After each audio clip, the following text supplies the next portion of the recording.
Сәлеметсіздер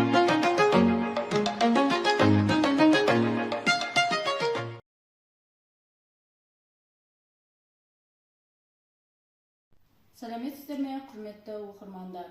Қызылорда облыстық зағип және нашар көретін азаматтарға арналған арнаулы кітапханасының ұйымдастыруымен қазақ ақыны, тілші, аудармашы, сыншы Жарасқан Әбдірашевтің 75 жыл толуына орай «Дала сені ұлыңмен» атты кітап көрмесін назарларыңызға ұсынамыз.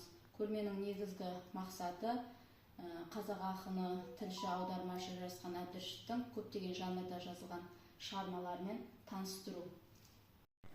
Жарасқан Әбдірашев 1948 жылы Қызылорда облысы Арал ауданы Аманөткел ауылында дүниеге келген.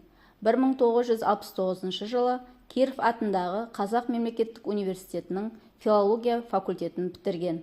Лениншіл жас газетінің әдебиет пен өнер бөлімінде, Жұлдыз журналының сын бөлімінің меңгерушісі болып қызмет атқарған. 21 жасында КСРО жазушылар одағының мүшесі болды. Әдебиетке 20 ғасырдың 70 жылдарының басында келген Жарасқан Әбдіраш өлең өлкесінде өзіндік қолтаңбасымен көрінген ақын.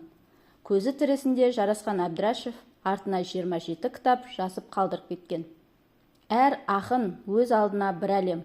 Оны әркім өзіне әрқилы жағдайда ашуы мүмкін.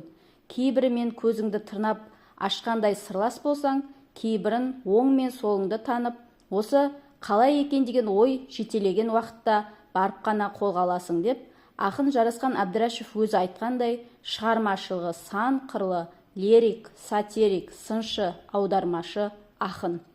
Жарасқан Әбдірашев сатирик. Сатириялық өлеңдер Жарасқан Әбдірашев шығармашылығында үлкен орынға ие.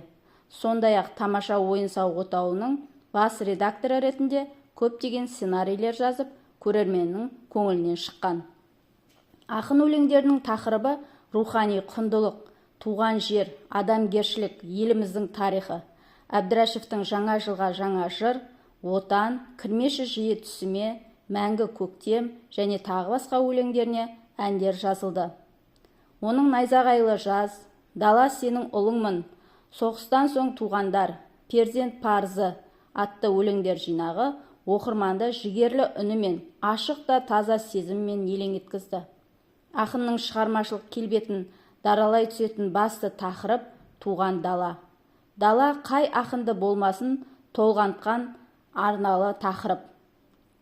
1975 жылы «Дала сенің ұлыңмын» деген атпен жарияланған кітабына ақын дала туралы перзенттік сүйіспеншілікке толы өлеңдер топтамасын енгізген.